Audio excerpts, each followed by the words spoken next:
একটা গ্রাম ছিল হোশিয়ারপুর, যেখানে জমিদার হাসমুখ সিং এলাকার সবথেকে বুদ্ধিমান ব্যক্তি ছিলেন। কিন্তু ওনার একটাই বদ অভ্যাস ছিল, উনি লোককে বিরক্ত করতে খুব ভালোবাসত।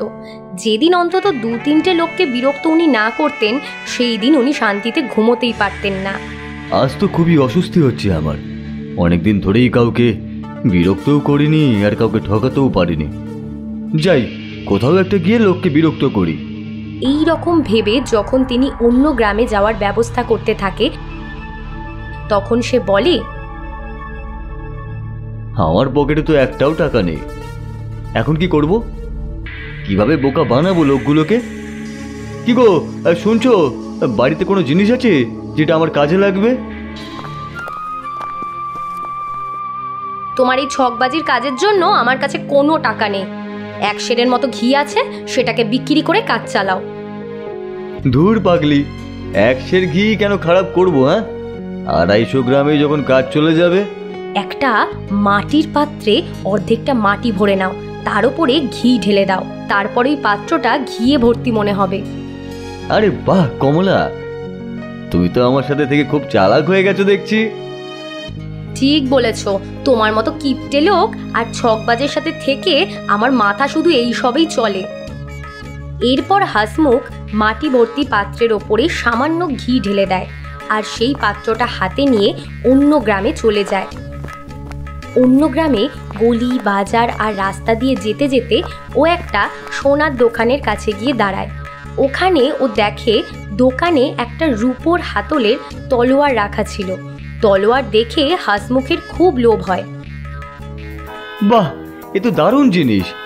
এটা তো একমাত্র হাসমুখের কাছেই শোভা পাবে। কথা বলতে হবে, সওদা হয়ে গেলে দারুণ হবে। কে ভাই তুমি? দেখে তো এই গ্রামের বলে মনে হচ্ছে না। দাদা, এই তলোয়ারটার দাম কত?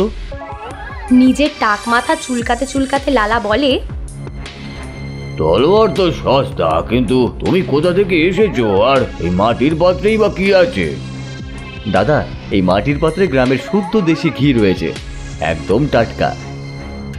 ঘি দেখে লালার মুখ থেকে লাল পড়তে শুরু করে। লালা বলে, দেখো ভাই, এই তলোয়ারটা একদম বিশুদ্ধ রূপোর। এটাও বানাতে অনেক টাকাই লেগেছে, কিন্তু আমার দেখে মনে হচ্ছে যে তোমার এই তলোয়ারটা খুব পছন্দ। তাহলে নিয়ে নাও, এই ঘিয়ের বদলে আমি তোমাকে এই তলোয়ারটা দিচ্ছি। বুঝতেও পারেনি যে সওদা এত সস্তায় হয়ে যাবে। ও তলোয়ারটা খাপ থেকে বার করে, খুব ভালো করে সেটা দেখে নিজের কাছে রেখে দেয়। এই সওদার কারণে ওদের মধ্যে ভালো আলাপ পরিচয় হয়ে যায়। ফেরার সময় লালা বলে, হাসমুখ, পরের বার আসলে যতটা পারবে ততটা বেশি ঘি সাথে করে নিয়ে আসবে, কেমন? পরের বার যখন আসবে তখন বৌদির জন্য এমন একটা আংটি বানিয়ে দেব যে সারা জীবন তোমার কথা শুনে উঠবে আর বসবে।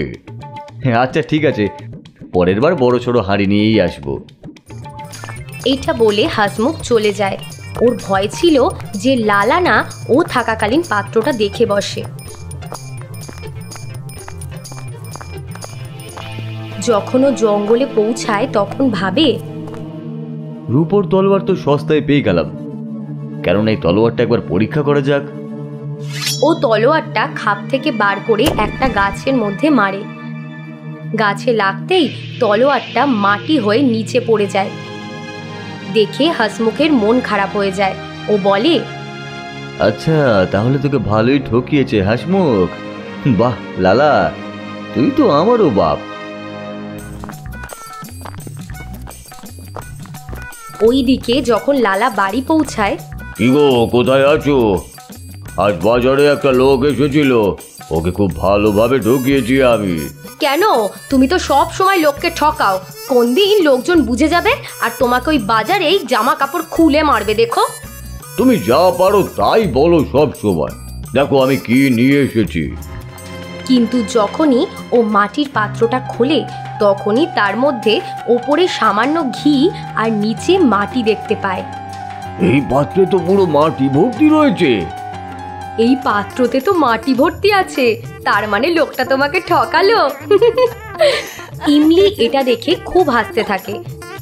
লালা মনে মনে ভাবে, এ তো আমার থেকেও বেশি ঠকবাজ।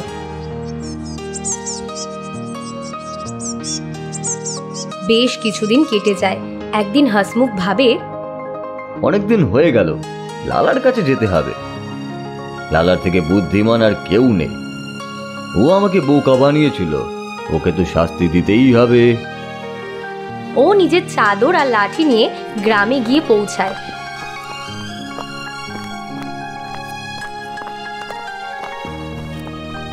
লালা তখনও দোকানে বসেছিল।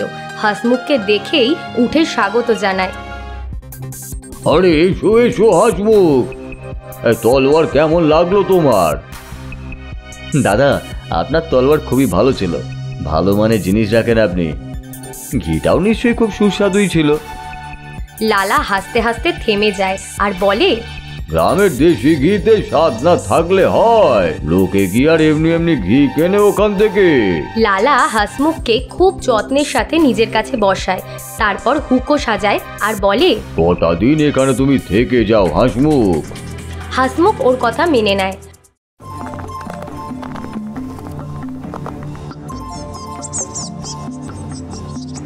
সন্ধেবেলা খুব ভালো রান্না বান্না হয়।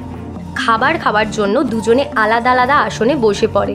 দুটো থালা সামনে রাখা হয়। লালা সোনার থালায় খাবার বেড়ে হাসমুখকে দিয়ে দেয় আর নিজে রূপোর থালা নেয়। দাদা, আজকে তুমি আমার মন ভালো করে দিলে। তুমি তো খাবারও সোনার থালায় পরিবেশন করো দেখছি। লালা মনে মনে ভাবে, কেন, সোনা দেখে নিশ্চয়ই তোমার মুখে জল চলে এসেছে। আরে আরে হাসমুখ, আমি তো অতিথি আপ্যায়ন করছি শুধুমাত্র। সোনার থালা দেখেই হাসমুখ খাওয়া দাওয়া ভুলে যায় আর মনে মনে ভাবে, খাবার দাবার সব পরে হবে, যেভাবেই হোক এই সোনার থালাটা যদি হাতাতে পারি। খাওয়া শেষ হলে উঠোনে দুজনের খাটিয়া পাশাপাশি পেতে দেওয়া হয়। কিছুক্ষণ পর লালার ঘুম পেয়ে যায়। যখন ও নাক ডাকতে শুরু করে, থালাটা বের করে কাদা ভর্তি মাটি নিচে পুঁতে আসতে হবে। হাসমুখ ওঠে আর চুপচাপ থালাটা নিয়ে গিয়ে পুকুরের কাদায় পুঁতে দিয়ে আসে।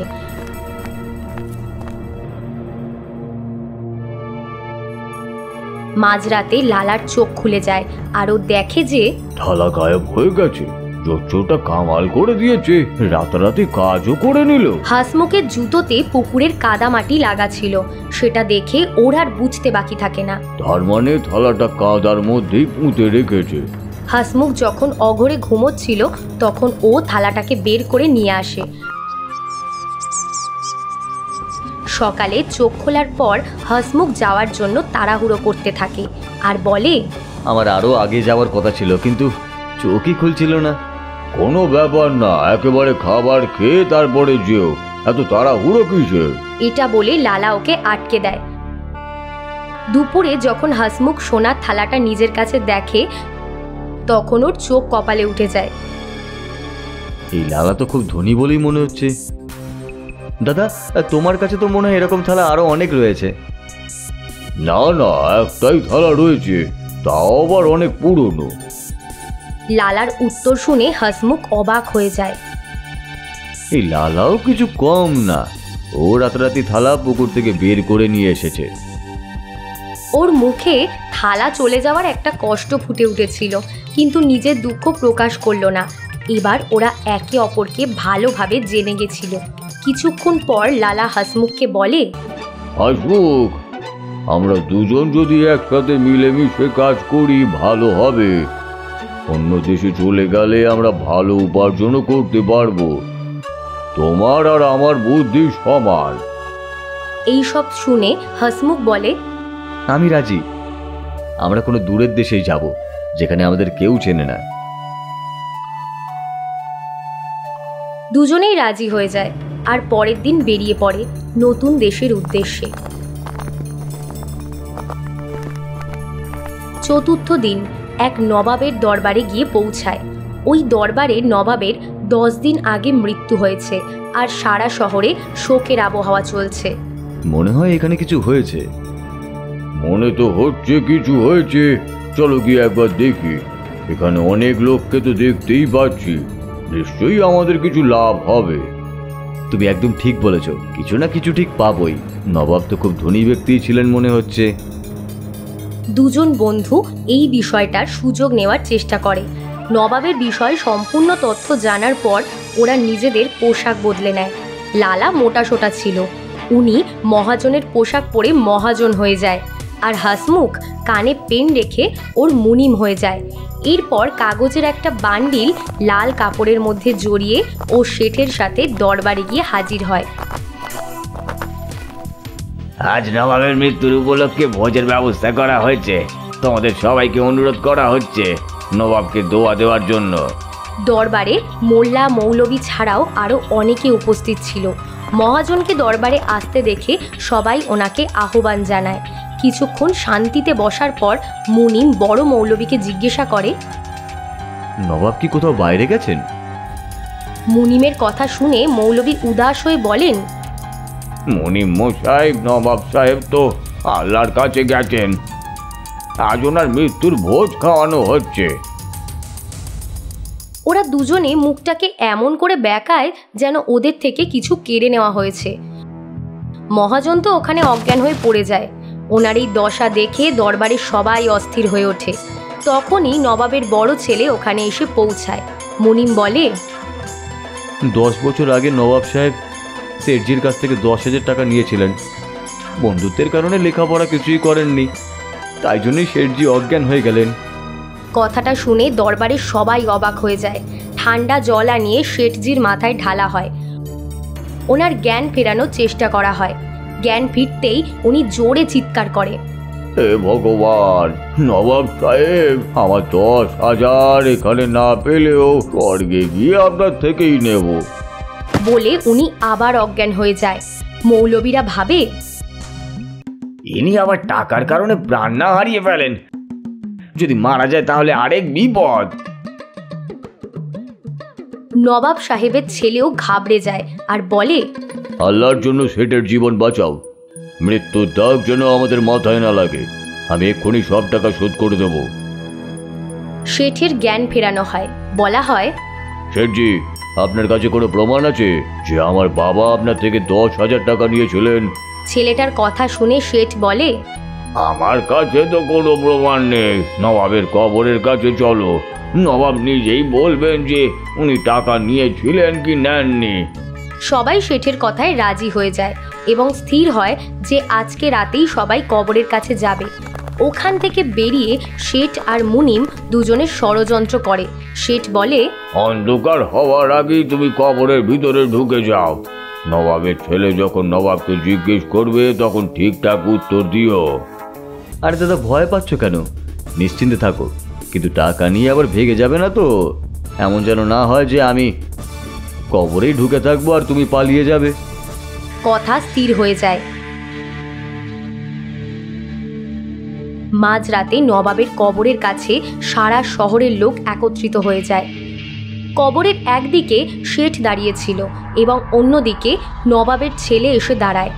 কবরে ঝুঁকে নবাবের ছেলে জিজ্ঞাসা করে, আব্বুজান, এই মহাজন বলছে যে আপনি ওনার থেকে 10,000 টাকা ধার নিয়েছিলেন। হ্যাঁ রে, কিছু বছর আগে শেঠজি আমাকে সাহায্য করেছিলেন। তুই ওনাকে 10-এর বদলে 15,000 টাকা দিয়ে দে। ওনার উপকার আমি আজও বলতে পারিনি। শুনে সবাই নিশ্চুপ হয়ে যায়। শেঠের কথা সত্য প্রমাণিত হয়। তাড়াতাড়ি 15,000 টাকার থলি শেঠজিকে দেওয়া হয়।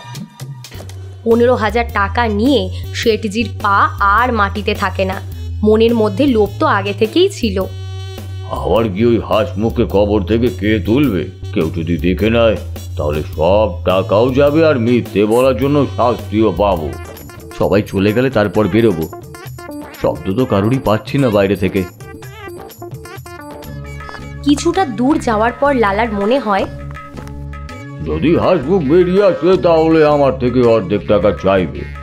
আমাকে কিছু একটা করতেই হবে। ফিরে এসে লালা হাসমুখকে জিজ্ঞাসা করে, হাসমুখ, কেমন আছো ভেতরে? সব ঠিকঠাক তো? আরে দাদা, বাইরে থেকে কি কথা বলছো? হ্যাঁ, তুমি ভেতরে চলে আসো, তাহলেই বুঝতে পারবে। তাড়াতাড়ি আমাকে বের করো। লালা মনে মনে ভাবে, এই পাথরটা আমি কবরের উপর রেখে দিই, তাহলে আর কখনো বাইরে বেরোতে পারবে না, আর আমার ভাগের টাকাও যাবে না। রাম নাম সত্য হয়ে যাবে। হাসমুখ ভেতর থেকে চেঁচাতে চেঁচাতে বলে, ভালো কথাই বলছি, আমাকে এখান থেকে বের করো, না হলে কিন্তু ভালো হবে না। শেঠ টাকার থলি নিয়ে তাড়াতাড়ি ওখান থেকে চলে যায়। হাসমুখ কবরে শুয়ে শুয়ে নিজের কৃতকর্মের জন্য পস্তাচ্ছিল আর ভাবছিল যে আজ পর্যন্ত ও কত খারাপ কাজ করেছে। অবশেষে ও নিজের সমস্ত শক্তি দিয়ে কবর থেকে বাইরে বেরিয়ে পড়ে।